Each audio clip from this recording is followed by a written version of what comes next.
dito ng bakasyon. Dito lang. Tignan mo yung isa.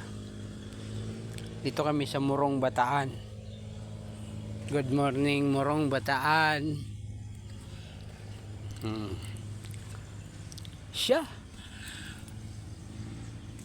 Kalamin nasa bahay lang eh. Nasa gilid siya ng puno. Oh. Nag-bonfire kagabi oh. Yan. Ito, dagat.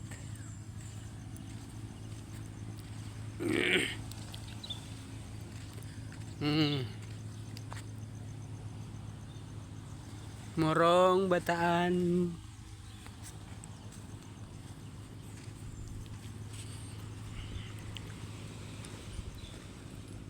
Sarap lang matulog.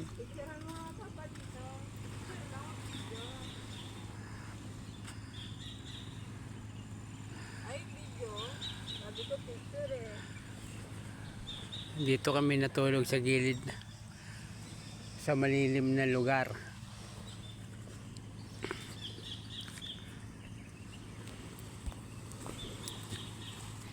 Ganda na yung ano dito, ang buhangin. Ang sarap matulog ng gano'n.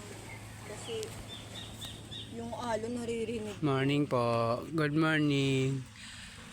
June 7. Pinakaswerteng araw.